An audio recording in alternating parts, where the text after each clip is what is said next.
Mayong hapon sa tanan, welcome sa Kalangana Talkback Podcast o sa conversation series kauban ng atong indigenous peoples and local communities nga gipanguluhan sa Samdana o karong hapuna atong hisgutan ang isa sa mga context nganong ginahisgutan nato ang gender equality, disability and social inclusion. So karon before ta mo proceed sa ato ang talkback, ako sang giawhag ang atong upat ka gimbitahan nga mamahimong tigpamaba karong hapuna. Sige, unap siguro ta sa ako ang tuo. Pwede ka magpaila sa pangalan, organisasyon, pag-ila sa kaugalingon, kung doon na manggaling, tribo, tapos kung kumusta pod? Okay. So, maayhad, haanlaw tinyo alan. So, I am Marvin Talampasalinggom from Sinla, Tumpagon, o sa Kahigaunon, o nagpuyo sa Barangay Tumpagon. May buntag sa tong tanan. Ako day si Ryan Mark Buhia from Sinla, Tumpagon. Okay kayo ko karon kay nakatuon ta sa Grade C o kanara. Salamat. Okay, no, maayong hapon sa tanan. Ako day si Harchel Paborada, gikan sa Barangay Tingalan, gikan miyembro sab sa Duyog o gikan sa Dulangan ED. Mayong hapon sa tanan. Ako di ay si Risa D. Apjan, taga Barangay Kauyunan, Upol Misamis Oriental. Naisakop kini sa Dulangan Ancestral Domain. Kasamtangang barangay kagawad sa Barangay Kauyunan ug usab nga sakop sa Tribal Council sa Barangay Kauyunan. So nalipay kami dako kay usa nga naimbintahan ani programa ilabi na nga hisgutanan sa GIDSI. Kana lang umayng hapon sa tanan. Alright, maayong hapon sa makausapan. No? Salamat kaayo sa inyong kaablihan nga mamahimo pong usa sa amo ang tigpamaba karon nga conversation series sa among podcast nga mao ang Kalangana Talkback. O karon nga episode atong hisgutan ang kaganihan ninyo nga naistoryahan mahitungod sa social inclusion, JEDC mainstreaming ug usapod ka JEDC responsive pod nga mga hisgutanan. So akong unang pangutana sa inyo pwede to bagon pod ni bai Risa og ni Heart ang kabahin sa do na ba mo'y mga kasinatian nga ikaw or imuhang organisasyon na socially excluded or socially na-include sa usa ka sitwasyon? Okay, daghang salamat sa pangutana, sir. Sa akong kabahin pod, sa una nga nagdumalap ako sa usap ako ka Federation President sa maong barangay. Nasinati ginako ng kanang wala giila ang among associations. Kay ngano man sa una nga pagdumala nako murag wala pa gyud na ingon nga nahimbawan sa amo ang barangay ang kabahin sa gender equality. Munang subo lang no nga pag-abot nga nga sistema ubos ang mga panglantaw ilabi na sa kakayahan sa kababaihan. Muna ang karon nagpasalamat ko no sa since 2019 sa pagdumala nako napakita nako nga sa pagkakaron included na siya kay nga naman wala na ako gihimong babag ang suporta sa kanang barangay council kundi nangita kog paagi nga mapakita nako nga bisan pa man wala ilang suporta apan nangita kog paagi nga adunay mga NGO nga nagsuporta sama ang Samdana. Muna ang nagpasalamat ko no nga dili na to himong babag kung ang mga negatibo nga kakahitabo kundi pinagi sa atong pagpaningkamot makita ra na sa uban nga mga asosasyon ug ilabi na pod nga makahatag og kusog pod sa ilaha ilabi na pod sa matag-usan no nga mga gender. So ana lang daghang salamat. Thank you kaayo bai.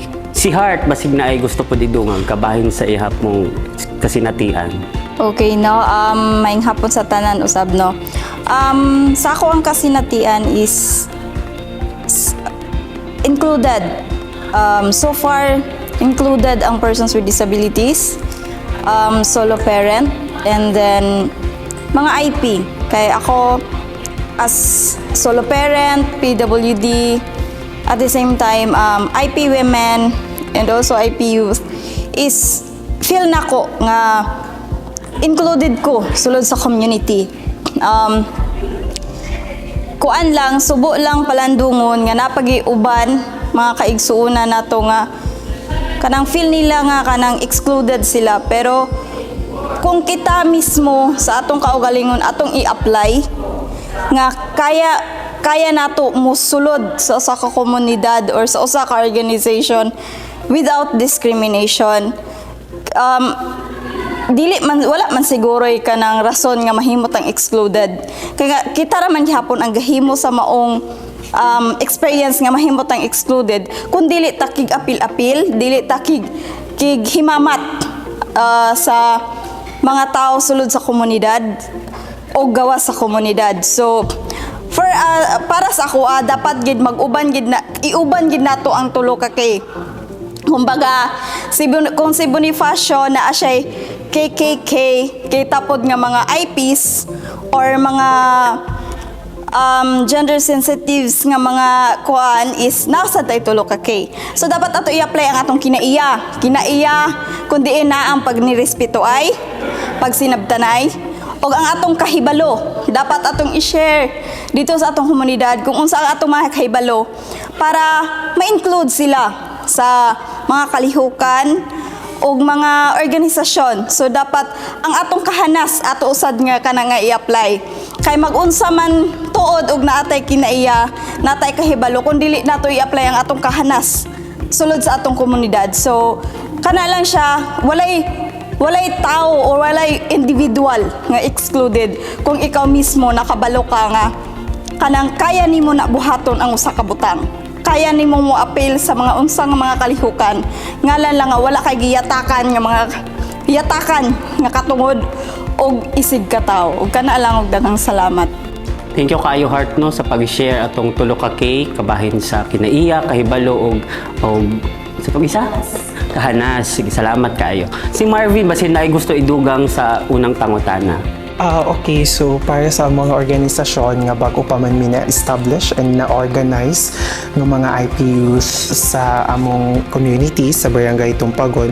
So, among maingon is bisan pag bago pa mina-organize nga IPUs is included gid me always sa tanang mga opportunities gipanghatag sa mga coming from the government and from the NGO also, especially nga ang mother organization gid namo is ang Samdana Institute. So dako kay mig pasalamat sa ila kay tanan activities nila is included gid me, appeal gid me always. So mao lang na sa amo para sa answer question number 1. Sige, salamat kaayo Marvs no. O ablita sa labi na pud tong atong mga kaigsuonon pod nga naa sa LGBTQIA+ nga mamahimo pong kabahin sa ato ang mga kalihukan labi na sa isgutan ng gender equality. Akong ikaduha nga pangutana pwede tubagon sa tanan pod. Unsa ginahimo sa inyohang mga organisasyon or maski ikaw as personal nga usapod nga mamahimong gender responsive ang inyohang mga plano, ang inyohang mga lakang aron makabot pod ang usa ka gender equality nga katilingban. Kasi una mo tubag. Ako muna, may buntag sa tanan. Ang among organisasyon karon is kanang nagahinahinay na og sunod sa policy, magtuon ug gidawat pud namo ang tanan nga sa mga babae ba o sa lalaki sa among members o kanang officer ug pasalamat pud mi nga nagasunod mi sa mga palasiya nga unsay angay buhaton ug nanginaot kami nga daghan pa ang mga activity among makuan para makatuon pod sa amua o di lang pod sa amua pod sa among community ug kanara daghang salamat. Okay, so dugang lang kang mark sa iyang answer. So pag-abot sa gender responsive is ang among organization is tanan members, mababae ka man, malalaki, mapart ka man sa LGBT, PWD ka man, you are always part of the decision making sa among organization. Wala mi nagbase sa mga gender or anything nga maka-usa sa barrier nga maguba ang usa ka organization. Wala mi gibasihan, tanan part sa among decision. So ug usa pud ana is ang among organisasyon is nay mga polisiya nga ang tanan makig-aktibo ug makipaglambigit sa among organisasyon ug gina-practice pud namo og ang among gina-engage pud namong organisasyon pag-abot aning mga gender issues is ilabi na nga karon nga it's very crucial to be tackled especially sa among especially sa mga IP community. So ang Sinla organization is tanan included mo, wala mi gipampili. Tanan yun is part of this organization. So that's it for my end. So I think sila. Yes, Ate Risa and Heart. Sige na lang ko ikadugang kabahin pod sa akong Women's Association sa among barangay.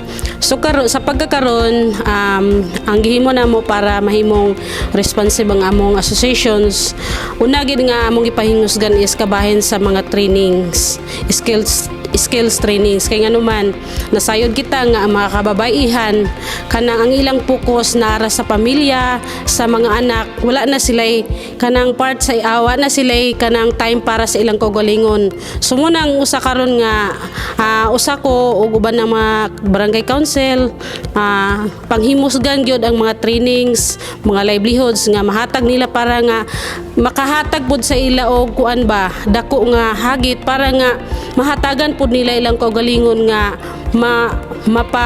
mapausbaw or mapakita nga dili lang pud siya taman ra sa balay kundi nga napod siya makuan niya ang iyang talento magamit, makita sa katawhan nga uy bisan ingani day ko bisan ubos ko pero naaday ko'y tagsa-tagsa nga talento muna karon nga mapasalamaton ko nga naani nga mga aktibidades kani nga makuan kay aron mapasabot pod sa tagsa-tagsa namo nga mga kuan association o komunidad muna katulang og daghang salamat. Okay, no, dugang di ay sa gender responsive. As a solo parent, manggod is ikaw ang inahan, amahan sa imong mga anak. So, and same time, PWD pa siya. So, dili siya sayon nga gibuhaton, pero whereas kita nga aware about that talks about gender is murag hagap na kayo sa ato pero kumbaga tanaw sa tao sa ato is okay lang, relax bahala og kanang murag shoulder na ang tanan pero for the rights and for the responsive for sa ato ang mga para sa ato ang mga katungod isip mga kababayenan is wala imposible. Kaya natong himong lalaki, mababay, mainahan, maamahan. So ano siya, kumbaga sabay nga tawag bugat siya. Pero kung kaya lang nato i-manage, siguro wala posible. Kaya nato ipa-spread out the community about gender responsive. So, kana. Yeah, thank you kayo, Heart, na nabati ka na mo, nadungog ka na mo, nga nga gibug aton, dili po na siya lalim, labi na nga si Heart pod, usa ka member pod sa PWD, usa ka solo parents, sa duha niya ka anak, usa ka indigenous people, ug usa ka babae, nga kuasa mas kadtong multiple burden ang iyang ginabati, isip usa ka gender advocate, gender equality advocate diha sa community.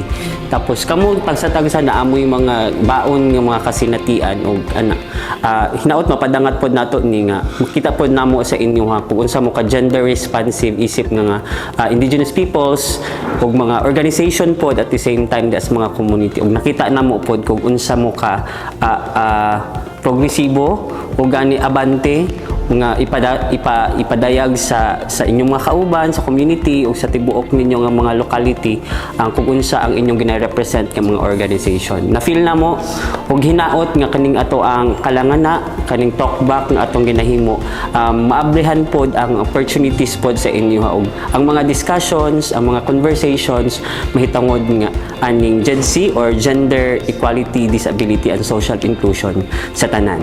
So, kana lang og maayong hapon og daghang salamat sa inyo hang kaabrihan. Thank you.